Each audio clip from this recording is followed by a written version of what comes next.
Xoş gördük əziz tamaşaçılar. Hədəf komandası bu dəfə Xankəndindən salamlayır sizi. Artıq xəbər verdiyimiz kimi dünəndən etibarən Prezident İlham Əliyev Qarabağ bölgəsində səfərdə idi və bugün səfər Xocalıda davam etdi.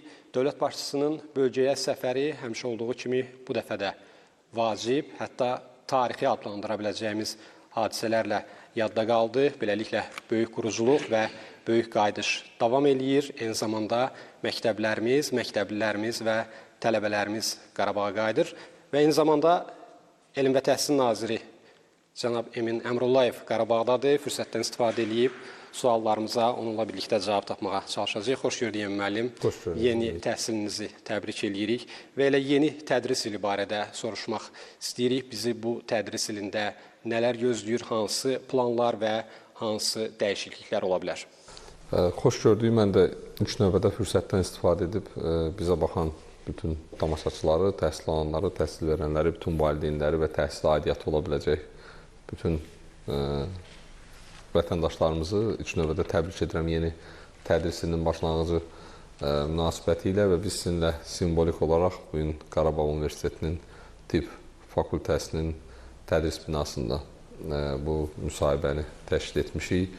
İnanıram ki, məhz tədris ilinə belə bir gözəl, sizin dediyiniz kimi tarixi bir hadisə ilə başlamaq Azərbaycan təhsili üçün, Azərbaycan elmi üçün uğurlu bir addım olacaq.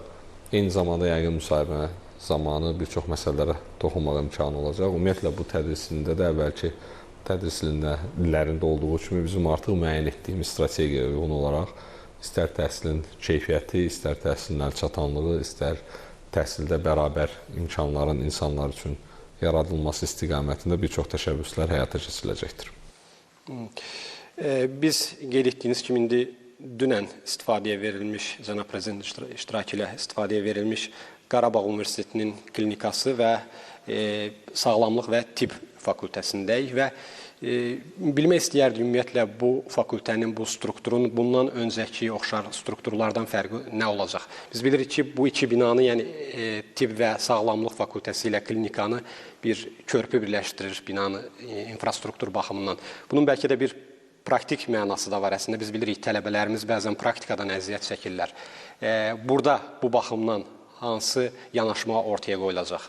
Ümumiyyətlə, vizyon olaraq bilirsiniz ki, Qarabağ Universiteti Xankəndi şəhərinin inkişafında ən vacib yerlərdən tutan layihələrdən biridir. Ümumiyyətlə, böyük qayıdış proqramında da artıq bu il Qarabağ Universitetinin 2200-ə qədər, 2200-dən artıq tələbəsi olacaq və müəllim və həkim heyəti ilə bir yerdə, yəni inzibati heyət və pedaqoji heyətlə bir yerdə biz 2500-dən artıq insan Xankəndi şəhərində Qarabağ Universitetinin ətrafında, belə deyək, artıq bu şəhərdə yaşamağa başlayacaq və ya davam edəcək. Tibb və Sağlamlıq Elmləri Fakültəsi də bu layihənin növbəti mərhələsidir. Burada bir neçə məqam önəmlidir. İlk növbədə bilirsiniz ki, müasir elm artıq öz-özündə bir multidisiplinarlıq tələb edir. Yəni, istər mühəndis, istər müəllim, istər həkim, istər digər sosial sahələr, istər digər dəqiq elmlər sahəsi özü-özlüyündə ayrıca bir sahə kimi deyil, digər sahələrlə yəni birlikdə həm ahənglikdə inkişaf edə bilər. Məsələn, nümunə olaraq bu tibb fakültəsinin ən böyük fərqlərindən biri ondan ibarətdir ki, qonşuluqda olan mühəndislik məktəbi, qonşuluqda olan deyək, musiqi və incəsənət məktəbi, şəhərin digər tərəfində yerləşən deyək, pedaqoji məktəblə sıx işləyəcək və burada bizim dəyərlərimizi də görürsünüz. Yəni, burada həkim hazırlığı ilə yanaşı artıq müəyyən mənada istər müasir texnologiyalardan bəhrələnən, istər bu sahənin müəyyən humanist dəyərlərinə yiyələnən və digər insanlarla əməkdaşlıq edə bilən bir mütəxəssis hazırlığından danışırıq. Eyni zamanda kifayət qədər tədqiqat yönlü bir kurikulumu var bu məktəbin. Yəni, bu məktəbi bitirən şəxslər yalnız hansısa nəzəri biliklər deyil, həmçinin həm tədqiqatçı olaraq, həm yəni xəstələrlə ünsiyyət qurma bacarığı olaraq, həm müəyyən bir empatiya göstərmək qabiliyyəti olan, yəni bu mənada hər tərəfli bir mütəxəssis hazırlığını istəyirik ki, reallaşdıraq.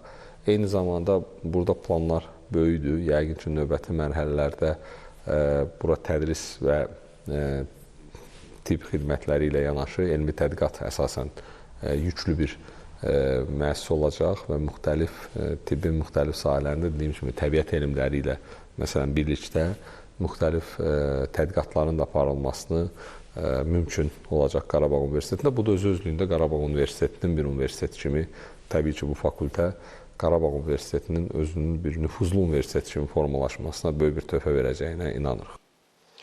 Ümumən, biz bilirik ki, səhv etmirəmsə artıq Qarabağ və Şərqi Zəngəzurda 20-yədək yaşayış məntəqəsində məktəblilərimiz hər gün sinif otaqlarındadılar. Xankəndidə də əhalinin sayı artmaqdadır. Ümumiyyətlə, sıxlıq məsələsi var. Tez-tez müzakirə olunur bəzi bölgələrimizdə, məktəblərimizdə, xüsusilə Abşeronda bilirik. Xankəndidə belə bir risk, bilmirəm buna risk demək olar ya yox, yaxşı mənada belə bir risk varmı? Ümumiyyətlə, sıxlıq məsələsi ilə bağlı hansı planlar var? Bütün bölgələr və Qarabağdakı məktəblərdə. Yəni, ilk növbədə Qarabağ məktəbləri haqqında məlumat verim ki, bu il artıq 12 deməli, məktəbə qədər 25 ümumi təhsil müəssisəsinə çatırıq biz. Sayı etibarilə kifayət qədər böyük bir saydır və təhsil alanlarımızın sayı artıq 3000 nəfərdən çoxdur. Burada bir neçə tip, belə deyək, reallıqlar mövcuddur. Məsələn, köçün geri qayıdışın, böyük qayıdışın tərkib hissəsi olan, yəni insanların geriyə qayıdışının tərkib hissəsi olan bəzi qəsəbələrdə artıq köç prosesi, belə deyək, demək olar bitib və yaxud da davam edir və yaxud da birinci fazası bitib, növbəti fazalar nəzərdə tutulub. Bu yerlərdə biz məktəblərin sayının əsas şərtdə artmasını görürük. Məsələn, yaxşı nümunə buna Füzuli şəhərində yerləşən Mirzə Ulug bəy adına Füzuli şəhər bir nömrəli məktəbidir.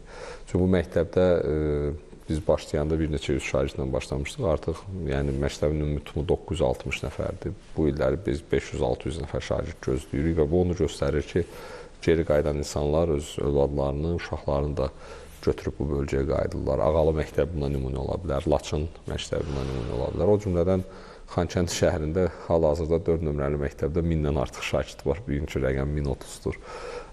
Təbii ki, bu 600 nəfərlik yer olan məktəb üçün 2 qat çoxdur. Ona görə Xankəndi şəhərində 2 növbəli məktəb fəaliyyət göstərir, yəni biraz başqa reallıqdır. İkinci məktəbin çox yaxın günlərdə istifadəyə verilməsi planlaşdırılır. Başqa bölgələrimizdə hələ biz birinci mərhələ, yəni birinci fazada deməli köç olub deyə bu məktəblərdə təbii ki, məktəblərin həcmi ilə şagird sayı arasında müəyyən mənada fərqlər var. Şuşa şəhərində bizim 960 nəfərlik məktəbimizdə 200-dən biraz çox şagirddən davam edirik tədrisi, amma növbəti illərdə yeni məhəllələr tikildikdə təbii ki, o məktəb də tam olaraq dolacaq. O cümlədən bu il istifadəyə verilmiş deməli, Ağdam rayonunun bir sıra kənd məktəblərində Xıdırlı məktəbi, Sarıcalı məktəbi və Kəngərli məktəblərində də eyni vəziyyətdir. Və bizim bəzi bölgələr var ki, orada məsələn Kəlbəcər şəhəri misal ola bilər ki, böyük məktəb tikintisi davam edir. Şagird sayı ilə birinci mərhələdə az olduğu üçün biz müvəqqəti olaraq modul məktəbi ilə başlamışıq. Və ya bəzi kənd məktəblərində daşınma da həyata keçiririk. Çünki şagird sayı 5-10 nəfərdir. Amma dediyim kimi, bu proses hələ başlanğıcdadır. Yəni, elə kəndlər var ki, orada köç dünən olub məsələn və 15-20 ailə birinci mərhələdə köçdüyü üçün, uşaq sayı az olduğu üçün o uşaqların daşınmasını həyata keçiririk. Amma bir mənalı şəkildə demək olar ki, böyük qayıdış çərçivəsində Qarabağa qayıtmış və yaxud Şərqi Zəngəzura qayıtmış əhali arasında az yaşlılar, məktəb yaşlı uşaqlar varsa, onların heç biri tədrisdən yayılmır. Hər biri sadaladığım şəkildə bu və digər formada ümumi təhsil məktəblərinə cəlb olunur. Ümumi sayımız isə artıq deyim ki, 3000 nəfəri tək ümumi təhsildə keçib, 2000-dən artıq adam da Qarabağ Universitetində təhsil alacaq. O ki, qaldı Azərbaycanın digər bölgələrinə. Burada da fərqli şəkili var. Elə yerlər var ki, biz müəyyən mənada şagird saylarının azalmasını müşahidə edirik. Elə yerlər var ki, orada sıxlıq hələ də davam edir. Sizin də dediyiniz kimi, Abşeron rayonunun Xırdalan, Ceyranbatan qəsəbəsidir. Bakı və Sumqayıtda da məncə oxşar yerlər var. Bəli, Binəqədi rayonudur, Bakının Xəzər rayonunun bəzi qəsəbələridir, Abşeronun məsələn Qobu qəsəbəsi. Bu illəri bu istiqamətdə xeyli iş görülüb. İstər Binəqədi rayonunda bir neçə məktəb istifadəyə verildi, Abşeron rayonunda hökməli qəsəbəsində məktəb istifadəyə verildi. Saray qəsəbəsində 1 nömrəli məktəb yenidən istifadəyə verildi. Sumqayıt şəhərində bir məktəb, Bakı şəhərində 151 nömrəli məktəb tikilərək istifadəyə verildi və s. Və həm möhtərəm cənab prezidentin müvafiq sərəncamları ilə tikilən məktəblər, həm çox hörmətli Mehriban xanımın və Heydər Əliyev fondunun təşəbbüsü ilə təmin olunan məktəblər nəticəsində, məsələn, Xəzər rayonunun Binə qəsəbəsində biz demək olar ki, problemi əvvəlkinə nisbətən xeyli düzəldə bilmişik. Amma yenə də belə sıxlıq olan ərazilərimiz var. Və eyni zamanda elə yerlərimiz var ki, orada bu və ya digər səbəbdən məktəblərdə şagird sayı əsaslı azaldığına görə biz optimallaşma və rasionallaşdırma belə deyək, tədbirləri görmək oluruq ki, resurslardan düzgün istifadə edək. Məsələn, məktəbə qədər müəssisələrdə bilirsiniz ki, elə məktəbə qədər müəssisələrimiz var ki, orada uşaq sayı yığılmır. Məsələn, kəndlərdə uşaqlar gəlmir məktəb bağçalara. Həmin qrupları biz Bakı şəhərinə köçürdürük və Bakı şəhərində böyük növbələr var. Heç olmasa bu növbələrdən nisbətən də olsa sayı azaldırıq. Və yaxud çox az komplektli 3 nəfər, 5 nəfər olan məktəbləri qonşu kəndlərə daşımaqla təhsilin keyfiyyətini daha da yaxşı etməyə çalışırıq. Bu proses də davam edəcək. Həm yəni məktəb tikintisi, həm təbii ki, inşallah növbəti illərdə böyük qayıdış çərçivəsində biz daha çox... Çünki bu iki fərqli prosesdir. Böyük qayıdış çərçivəsində həm də bizim bilirsiniz ki, məcburi köçkün məktəblər əgər geri qayıdırsa, onların fəaliyyətini biz saxlayırıq. Çünki eyni məktəbdən 2-dən ola bilməz və artıq torpaqlarımız işğaldan azad edildiyinə görə Azərbaycanda bəlli bir müddətdən sonra təbii ki, məcburi köçkün məktəbi olmayacaq və olmamalıdır. İnanıram ki, çox qısa zamanda böyük qayıdış proqramı icra olunduqca Azərbaycanın müxtəlif bölgələrində yerləşmiş və müəyyən, belə deyək, məcburi köçkün məktəbi sayılan məktəblər yavaş-yavaş insanlar özləri baba yurduna qayıtdıqca həmin məktəblər də ya bağlanacaq, çünki burada açılır deyənə bağlanır və yaxud da yerli məktəblərə çevriləcək. Məsələn, Şuşa 1 nömrəli məktəbinin binası artıq Bakı şəhərinin tabeliyində olan bir məktəb kimi fəaliyyət göstərir. Yəni, bu proses daimidir, dayanan bir proses deyil. Daim Elm və Təhsil Nazirliyi tərəfindən nəzarətdədir və tənzimlənir. Ən əsas ondan ibarətdir ki, bütün uşaqlarımız məktəbə gedir və heç bir uşağımız məktəbdən yayınmır və yayınmamalıdır. Əgər belə hallar olarsa, təbii ki, bütün cəmiyyət olaraq çalışmalıyıq ki, o şagird məktəbə qaytaraq. Sonuncu fikirlərinizin davamı olaraq həm də soruşmaq istəyirəm. Təbii ki, böyük qayıdış, eyni zamanda təhsilimizin qayıdışı, məktəblərimizin qayıdışı təbii ki, müəyyən suallar yaradır, eyni zamanda təbii sizin strukturun qarşısında. Bu, Qarabağda, Şərqi Zəngəzurda olan məktəblərin ümumi ölkə təhsilinə inteqrasiyası məsələsi birinci istiqamət və ikinci məsələ qeyd etdiyiniz o məktəblər ki, köçürülür bu azad olunmuş ərazilərə. Şəhərlərdə, digər bölgələrimizdə bağlanan məktəblərdə şagirdlərin və müəllimlərin yerləşdirilməsi prinsipləri, məsələləri necə tənzimlənir? Bu mürəkkəb məsələlər səmimi deyim, o qədər çünki belə deyək, mətbuatdan bunu izləyən insanlar bunun əsasən o üst tərəfini görürlər, arxası tərəfində kifayət qədər ciddi iş durur və həmkarlarımız əsasən bizim regional idarələrimiz bu işlə məşğuldur. Burada böyük qayıdış, özünüz bilirsiniz, biz prosesdir. Yəni, bu bir gündə bütün kənd qayıtmır. Yəni, insanlar mütəmadi olaraq, bəlli bir plana uyğun olaraq binalar, evlər tikildikcə, yəni mərhələli şəkildə müxtəlif fazalardan ibarət bir köç proqramı var. Biz də məktəb olaraq buna uyğunlaşırıq. Burada yaxşı xəbər ondan ibarətdir ki, əsasən bir çox hallarda, yəni artıq təcrübədən istər Ağalda, istər Şuşada, istər Xankəndidə, istər digər bölgələrimizdə, məsələn bu il Kəlbəcərdə müvafiq qurumlarla razılaşdırılmış şəkildə geriyə qayıdan əhalinin arasında müəllimlər varsa, onlar dərhal, yəni geriyə qayıdan əhali qrupuna salınır. Müvafiq qaydada həmin insanların mənzil təminatı həll olunur və həmin müəllimlər işlə təmin olunurlar. Əgər elə insanlar var ki, onlar geri qayıtmır və yaxud uşaqların təbii ki, bir qismi gələndə bəzi məktəblərdə saylar yaranır. Biz həm də çalışırıq ki, bir məktəbin içində 2 məktəb olmasın. Çünki bizim məcburi köçkün məktəblərimizin bəziləri digər məktəblərin içində yerləşir. Ona görə bəzən bu məktəblər biri köçdükdə, yəni məcburi köçkün məktəbi geri qayıdırsa, dediyim kimi öz ənənəvi yurduna, torpaqlarına, biz artıq mövcud şagirdləri yerli məktəblə inteqrasiya edirik, o cümlədən müəllimləridir. Yəni şərt olaraq məktəb deyək, Ağdam məktəbidir, hansısa işğaldan azad olmuş və yaxud da əvvəlki dövrdə işğal altında olmuş bir kəndin məktəbidirsə, şərti olaraq o Xətai rayonunun hansısa bir məktəbin içində yerləşirdisə, həmin məktəb artıq geri qayıtdıqdan sonra təbii ki, ölkədə eyni kəndə aid iki məktəb müxtəlif yerlərdə fəaliyyət göstərə bilməz. Həmin adlı məktəb qayıdır Qarabağa, Şərqi Zəngəzura, aid olduğu bölgəyə. Orada qalan bir qism şagird, hansı ki, bu və digər səbəbdən geri qayıtmır və yaxud daha sonra qayıdacaq, artıq saylara baxırıq. O inteqrasiya olunur mövcud məktəbin belə deyək, kontingentinə və müəllimlər də müvafiq qaydada burada ya həmin məktəbdə yerləşdirilir və yaxud başqa yerdə işlə təmin olunur. Deyim ki, bu davamlı və müəyyən mənada mürəkkəb prosesdir. Amma ümumilikdə düşünürəm ki, o proses bu günə qədər kifayət qədər qənaətbəxş səviyyədə icra olunur. Mən istəyərdim bir qədər fərqli istiqamətə də toxunaq. Bilirik ki, Azərbaycan Türkiyə yaxın gələcəkdə Azərbaycan-Türkiyə, Azərbaycan-İtaliya universitetlərinin fəaliyyətə başlaması planlaşdırılır. Bu, təbii ki, rəqabətin təşviq olunmasıdır, yeni standartların ölkə təhsil sisteminə gətirilməsi baxımından əhəmiyyətli hadisələrdir. Amma bizi başqa bir məsələ də maraqlandırır. Elmi müəssisələrdə və ali təhsil müəssisələrində Elm və Təhsil Nazirliyi hansı optimallaşdırmaların, hansı islahatların aparılmasını yaxın planda, yaxın gələcəkdə nəzərdə tutur?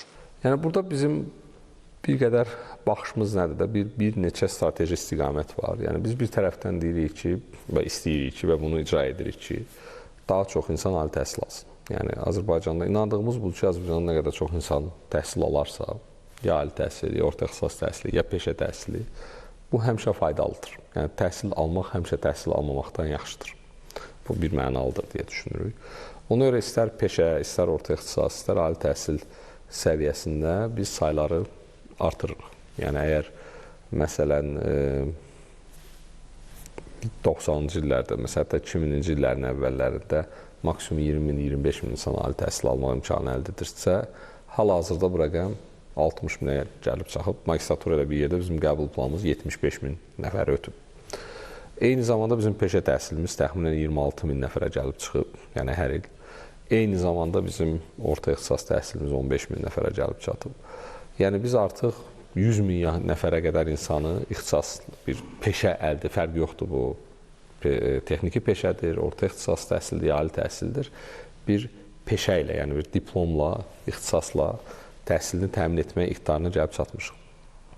Yəni onu qeyd edim ki, bu bizim ölkə tariximizdə heç vaxt belə olmayıb. Yəni bizim həmişə əhalimizin heç olmasa 50 min, 60 min adamın heç bir ixtisası olmayıb. Yəni əvvəlki nəsillərə baxsaq, bu nəsillərdə heç olmasa 50%-i demək olar ki, ya o qeyri-formal, yəni kiminsə yanında şagird deyirlər də, şagird durmaqla, öyrənməklə və yaxud da ki, hansısa bir qeyri-formal işi öyrənməklə, formal peşəsi olmadan əmək bazarında da işləyib və yaxud da ümumiyyətlə evdar qadın olub, evdə heç yerdə heç bir peşə sahibi olmayıb.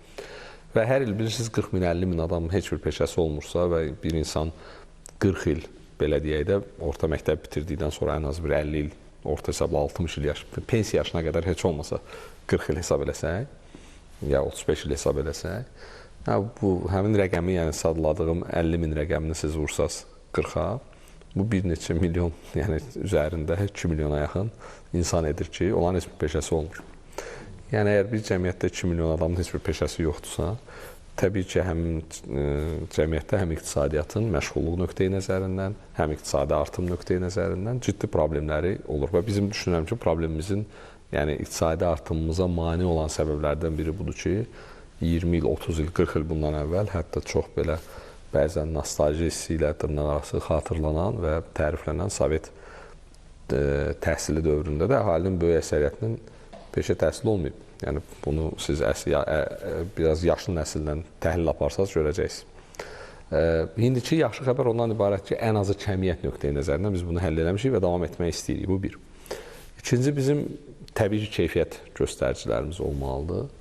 Və biz çalışırıq ki, ali təhsilin inkişafını bölgələrin inkişafı ilə bağlayaq. Yəni, siz son dövrlər baxsaq, məsələn, Mingəçevir Dövlət Universiteti 1500 tələbədən təxminən 5000 tələbəyə, Lənkəran Dövlət Universitetində əsaslı olaraq sayılarımız qalxıb 10.000 nəfərə çatmaq üzrəyik, yəni bu yaxınlarda. Naxçıvan Dövlət Universitetinin tələbə sayı 10.000 nəfərdən çoxdur və Gəncədə bizim xeyli tələbə sayımız artıb. Yəni, bölgələrdə tələbə sayını artırmaq nə deməkdir? Biraz da bölgənin iqtisadi canlanmasına töhfə verməkdir. Bizim başqa bir indi yanaşmamız odur ki, təhsil alan 60.000 tələbənin hər il yarısı dövlət sifarişi ilə təhsil alır, yəni belə deyək, ödənişsiz əsaslarla təhsil alır. Bu yaxşı xəbərdir, sosial nöqteyi nəzərdən.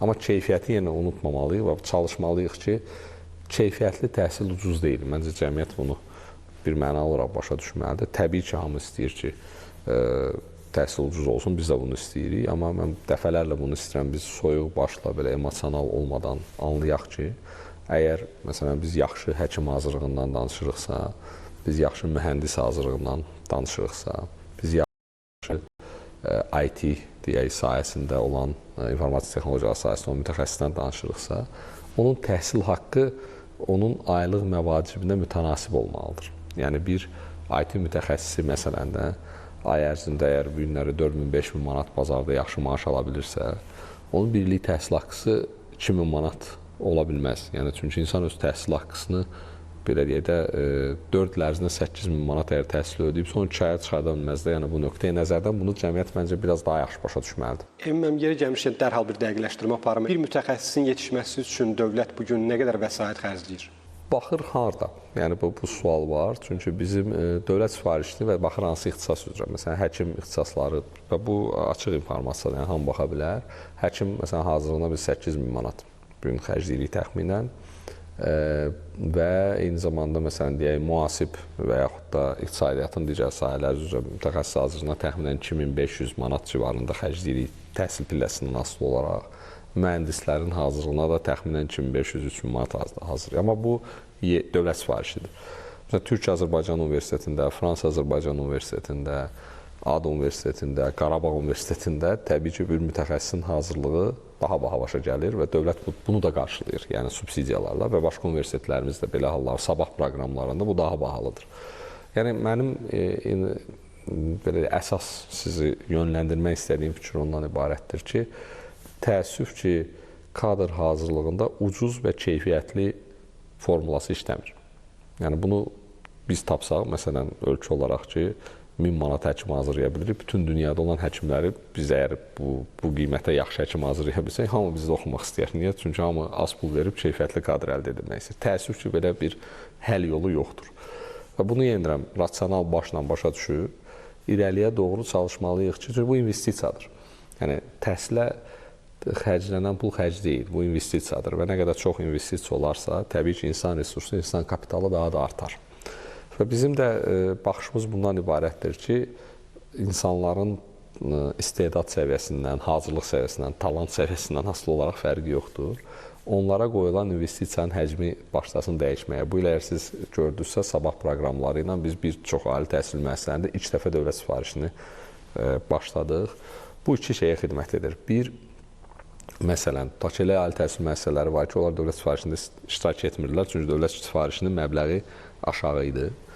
Bizdə keyfi yoxdur, dövlət bu vəsaiti ödəyər. Dövlət sifarişinin üzərində biz hansısa bir mexanizm, sabah proqramları mexanizmi tətbiq edildi bu illəri Cənab Prezidentin müvafiq sərəncamı ilə. Məsələn, ADA Universitetində 180 nəfər tələbə dövlət sifarişi ilə təhsil almağa başladı. Və yaxud da Bakı Ali Neft Məktəbində və yaxud digər qurumlarda və bizim baxışımız bundan ibarətdir ki, bu prosesi davam etdirək və həqiqətən də bizim onsuz da 60.000 qəbul olan yəni tələbəmizin, abituriyentimizin heç də hər biri yüksək yəni istedadlı insanlar deyil. Bu normaldır, yəni hər bir cəmiyyətdə. Amma istedadlı insanlara biz daha çox vəsait ayırmalıyıq. Bunun da yaxşı nümunələri xaricdə təhsil proqramıdır, içili proqramlardır, bayaq sizin sadaladığınız bircə universitetlərdir, müxtəlif beynəlxalq proqramlardır və s. Yəni Qarabağ Universitetidir məsələn. Yəni bu investisiya gec və ya tez cəmiyyətə çox böyük dəfələrlə geri qayıdacaq. Yəni bu fərdin özünə də qayıdacaq. Yəni insanlar öz təhsilinə pul xərcləməkdən qorxmamalıdırlar. Çoxlu mexanizmlərimiz də var. Məsələn, elə siz bilirsiniz ki, bizim tələbə kredit fondumuz var artıq, uzun bir müddətdir fəaliyyət göstərir. 10 minlərlə tələbə bundan faydalanır və dünyanın hər yerində belədir. Yəni bizim bir cəmiyyətdə təəssüf ki, mövcud olan o fikir varsa ki, əsas onun qiyməti deyil, əsas odur ki, uşaq bir təhər oxusun, diplom alsın, sonra baxarıq nə edirik. Onda ola bilər ki, yəni dırnaq arasında işlədirəm bu cümləni, uşaq ola bilər ki, qutarır və diplom alır, amma sonra onun aşağı-yuxarı elə böyük faydası olmur. Yəni nə uşağa, nə cəmiyyətə, nə iqtisadiyyata, nə ətrafdakı insanlara. Və bu dəyişiklik ağrılı dəyişiklikdir, həm dərk etmək baxımından, çünki bu ilkin baxış bundan ibarətdir ki, mən yadımdadır bir neçə il əvvəl mən bu fikri demişdim ki, məsələn, təhsil haqqı 2000 manat yox, 1000 manat eləsəydi, dövlət 2 dəfə çox adama pul verə bilər, amma onun keyfiyyəti olmayacaq. Yəni, biz anlamalıyıq ki, niyə? Çünki keyfiyyətli təhsili kim verir? Keyfiyyətli müəllim. Keyfiyyətli müəllim, keyfiyyətli mütəxəssis deməkdir. Keyfiyyətli mütəxəssisə biz əgər yüksək maaş vermiriksə, təbii ki, o təhsildə yox, gedib başqa yerdə işləyəcək.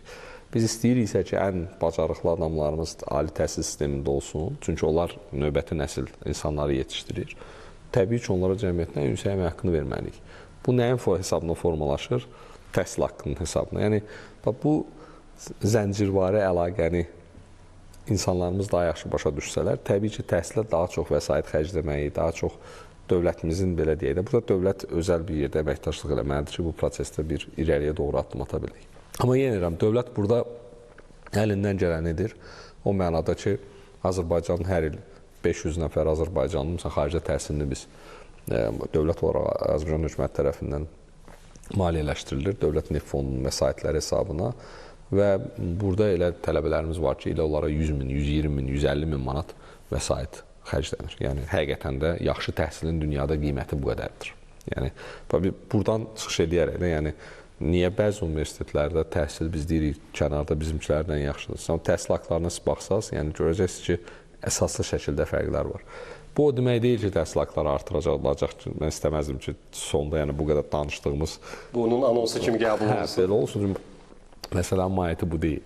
Məsələnin mahiyyəti, yenə deyirəm, bunun ictimai anlama tərəfidir. Mən danışdığımın mahiyyəti bundan ibarət ki, biz başa düşməliyik ki, yaxşı kadr hazırlığı, qlobal deyək, beynəlxalq rəqabətə dözümlü kadr hazırlığının kifayət qədər böyük investisiyalar tələb edir. Məsələn, mən fürsətdən istifadə edib ölkə rəhbərliyinə dərin təşəkkürümü bildirmək istəyirəm ki, oturduğumuz binada yerləşən laboratoriyalar, Qarabağ Universitetində hər il hər tələbə üçün yaradılan şərait, bilirsiniz ki, burada tələbələrin istər yataqxanası, istər təhsili, yəni bu ödənişsizdir tələbə üçün. Amma dövlət üçün bu ödənişsiz deyil. Dövlət buna görə xərc çəkir, yəni kifayət qədər əsaslı xərc çəkir və dövlət yenə öz öhdəliklərini həyata keçirir. Amma burada başa düşməliyik ki, uzun müddətli vədədə bir mənalı olaraq biz bu dəyişikliklərə getməliyik ki, nə deməkdir bu? Ola və 5%, 10% tələbələrimizin dövlət hesabına, özəl hesaba fərqi yoxdur. Daha yüksək investisiyalı proqramlarda oxumasını təmin etməli. Mən də dediyim kimi artıq Türk Azərbaycan Universiteti, Fransa Azərbaycan Universiteti, İtaliya Azərbaycan Universiteti, Qarabağ Universiteti, sabah proqramları, xaricdə təhsil proqramı, digər ikili proqramlar. Bunlar hamısı buna misaldır ki, burada bütün xərcləri dövlət öz üzərinə götürüb və inanıram ki, bu proqramların məzunları gələcəkdə keyfiyyətli mütəxəssislər olaraq Azərbaycan cəmiyyətinə, necə deyirlər, töhfə verəcəklər.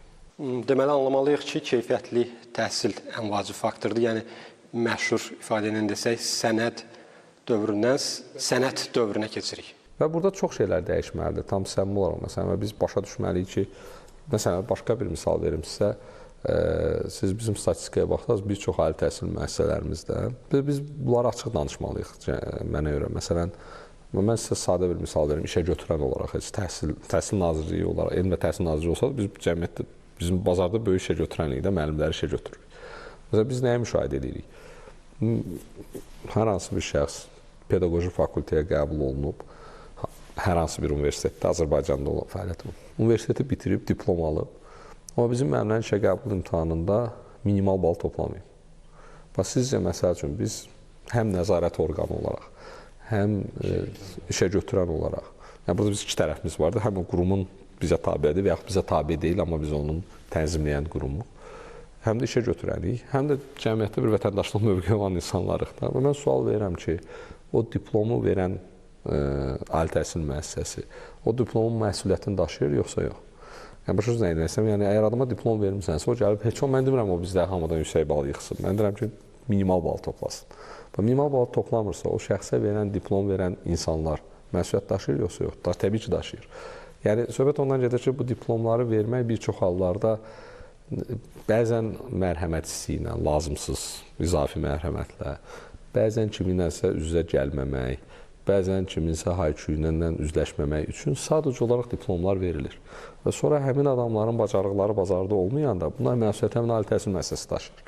Və bu nöqteyi nəzərdən bunu siz örtbasdır eləmək düz bir şey deyil də. Gəlin problemləri açıq danışaq. Çünki bir universitetə əgər 100 nəfər girirsə, onun 98-i 4 ilə qurtarırsa, o demək ki, həmin universitetdə ali təhsil müəssisəsində keyfiyyət təminat sistemi işləmir. Yenə də mən demirəm ki, bu qiymətlər güzəştlə yazılır. Sadəcə olaraq belə deyək də, bu bir makinaya çevrilməməlidir ki, sən bir qapıdan girirsən, sonra 4 il o qapıdan girib çıxandan sonra sənə bir diplom verirlər və sən olursan əsas qəbul olmalı, mühasib və yaxud da müəllim.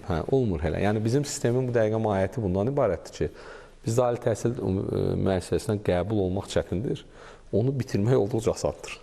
Amma əslində bunun o biri tərəfi çətin olmalıdır. Yəni mənə görə qəbul daha asanlaşa bilər, daha çox insan qəbul oluna bilər. Amma əgər insan oxuya bilmirsə, həmin peşəyə yiyələnə bilmirsə, minimal tələblərə cavab vermirsə, təbii ki, ona həmin o diplom verilməməlidir və yaxud 4 ilə yox, 5 ilə verilə bilər, 6 ilə verilə bilər. Tək o standartları yiyələnsin yəni. Və burada güzəşt olmamalıdır. Yəni burada çox ciddi keyfiyyətə nəzarət mexanizmləri qurulmalıdır ki, bizim növbəti mərhələlərdə də işimiz bundan ibarət olacaq. Yavaş-yavaş prosesə başlamışıq akkreditasiyadan. Orada başqa yolumuz yoxdur. Yəni verilmiş diplomun arxasında bir bilik, bacarıq olmalıdır. Bu kağız parçası olmamalıdır ki, mənim diplomum var, diplomum varsa siz mənə işlə təmin eləməlisiniz. Yəni bu dövr bitib. İnsan bacarığı varsa, diplomu yoxdursa, onu yenə işlə təmin edəcəklər. Yəni bu mənada, yəni hər bir adam bacarıqlı adam axtarır, kağız parçası axtarır. Qarabağa qayıdaraq bildirmək istəyirəm. Aydın məsələdir ki, Qarabağın bizim üçün bir mənəvi tərəfi də var, sakral mənası var. Ancaq müəllimlərin bura qayıdışının yəqin ki, başqa təşviq edici amilləri də olmalıdır. Bu amillər varmı, varsa nədən ibarətdir? Və yaxud burada başqa bir məsələ ola bilər. Ola bilsin, ümumiyyətlə müraciətlər çoxdur, siz seçim aparırsınız bu müraciətlər içərisində. Əgər belədirsə, ikincisidirsə, onda seçim hansı meyarlara əsaslanır? Burada iki meyar var. İlk növbədə sizin dediyiniz kimi Qarabağa qayıdış o qədər müqəddəsdir. Gənc müəllimlər böyük həvəslə Qarabağda gəlib dərs demək istəyir. Mənim yadımda ki, ilk dəfə Ağalı məktəb olanda bizim 12 müəllim yerimiz var idi. Yəni boş ol, vakant, orada 800-dən artıq müəllim müraciət eləmişdi. Yəni o mənada bizim bura sistem olaraq müəllimlərimizin gəlməsi ilə bağlı bir problemimiz yoxdur. Məsələnin amma bir mexanizmi var. Burada iki meyardan istifadə olunur. Bir geriyə qayıdış, yəni prosesində geri qayıdan adamların arasında müəllimlər varsa, İlk növbədə həmin adamlar işə götürülür. Çünki həmin adamlar o kəndlərdə yaşayacaqlar, uzun müddət burada işləyəcəklər, evlə təmin olunublar. Əgər həmin, məsələn, şərt olaraq bu və ya digər kəndin əhalisi köçəndə orada araların arasında fizika müəllimi yoxdursa, onda yaxın kəndlərə biz baxırıq ki, ola bilər qonşu kənddə kimsə var, onun saatı azdır, bu saatı ona verə bilərik, belə hallarımız var. Əgər o da yoxdursa, onda həmin yerləri biz müsabiqə əsasında müsabiqə çıxardıq. Əsasən biz müsabiqəyə gəlib çatmırıq, səmimi desəm. Yəni bir çox hallarda elə yerli kontekstdə bunu həll edə bilirik. Və inanıram ki, bu proses yəni uğurla davam edəcək və tam əminliklə deyirəm ki, bizim hər hansı bir məktəbimizdə, yəni böyük qayıdış proqramı çərçivəsində müəllim problemimiz yoxdur. Yəni daha çox seçim problemimiz var. Məsələn, bir çox hallarda elə olur ki, 3 müəllim geri qayıdır, bir sinif var. O müəllim, üçündən birini seçməlisən, çünki 3 müəllim bir sinifə dərs deyə bilməz, yəni bir müəllim lazımdır. Bu halda biz ən yüksək sertifikasiya balı, diaqnostika balı olan müəllimə üstünlük veririk. Sonra gözləyirik, əgər növbəti mərhələdə siniflərin sayı artarsa, təbii ki, həmin müəllimlərə də baxa bilərik. Və sonuncu sual olaraq əslində ictimaiyyəti maraqlandıran istiqamətlərdən biridir təhsil sahəsindən bağlı. Xaricdə təhsil məsələsi bu proqram uğurla həyata keçirilir. Onun həyata keçirilməsi, tələbələrin xaricə göndərilməsi, xarici universitetlərə göndərilməsi mexanizmlərində hər hansı bir dəyişiklik nəzərdə tutulurmu? Bu yaxınlarda bildiyimiz kimi növbəti proqramın tələbələrini biz artıq yəqin göndərməyə hazırlaşırıq. Nə qədər universitetə, nə qədər tələbə göndəririk bu il?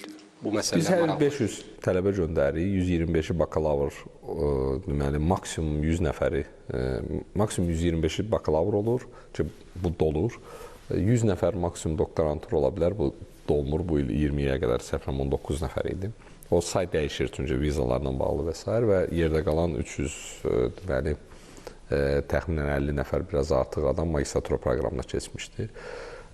Bunlar dünyanın ən yaxşı universitetlərinə gedir bu tələbələrimiz. Əvvəl də qeyd etdiyim kimi bu tələbələrin təhsili üçün dövlət tərəfindən küllü miqdarda vəsait ayrılır və bu ayrılmalıdır ki, biz o təhsili həmin tələbələrimizə verə bilək. Bir faktı deyim ki, 150 nəfərdən artıq mən briefingdə qeyd elədim, 160 ətrafında tələbəmiz dünyanın top 10 universitetinə qəbul olub və yalnız bu il, hər il təxminən bu rəqəmi təkrarlayırıq. Və inanıram ki, yüzlərlə Azərbaycanlının dünyanın top 10, yəni top 11-ci universitet də 10-cu universitetdən o qədər fərqlənmir. Yəni burada biraz top 10 çox şey səslənir ki, 10 ən yaxşı, amma 10 olmasın 10 ən yaxşı olsun, 30 ən yaxşısı fərqi yoxdur. Yenə bu çox yaxşı universitetdir. Yəni əsasən dünyanın ən yaxşı universitetlərinə göndəririk tələbələrimizi. Onların böyük əksəriyyəti qayıdır. Bəziləri öz təhsilini davam etdirmək üçün müəyyən dövr qalır, amma gec və ya tez onlar da qayıdacaq.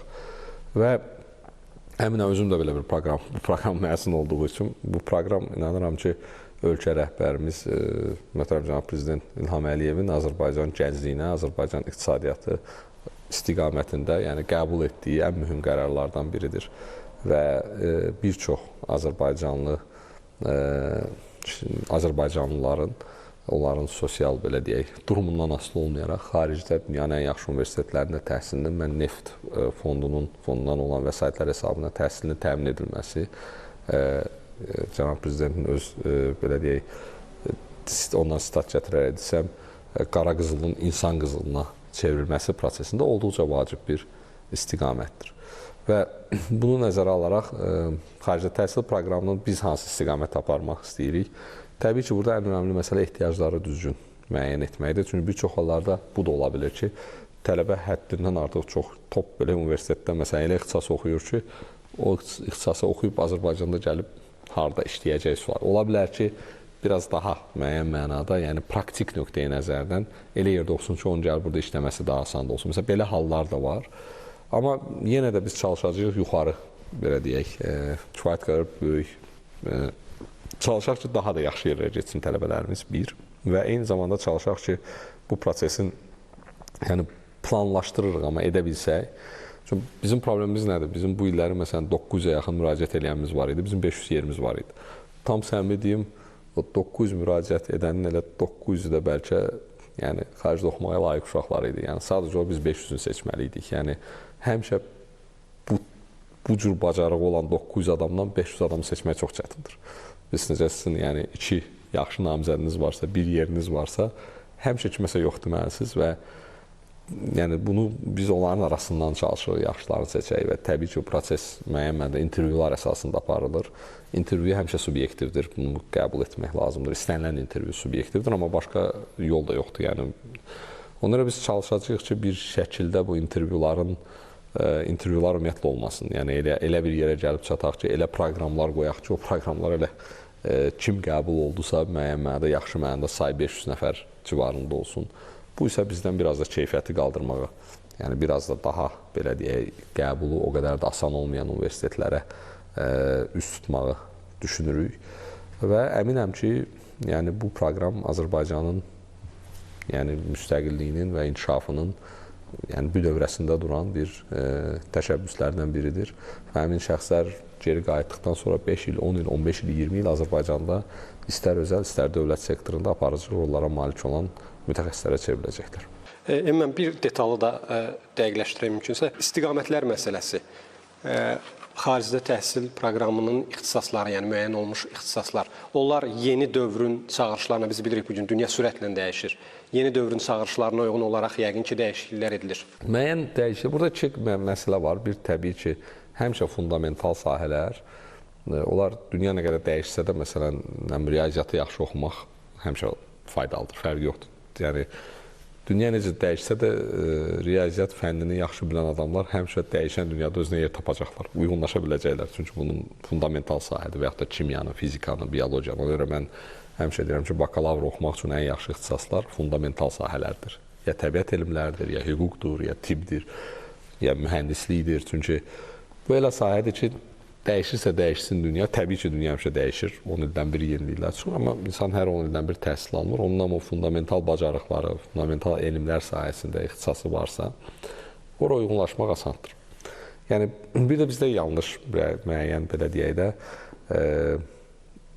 düşüncə tərzimiz var. Biraz səmimi olaraq onu müşahidə edirəm, mən onu da paylaşmalıyam. Məsələn, biz təbii ki, bir dövr olur, məsələn, COP-dan sonra deyək, yaşıl iqtisadiyyat, yaşıl mühəndislik bərpa olunan, deyək,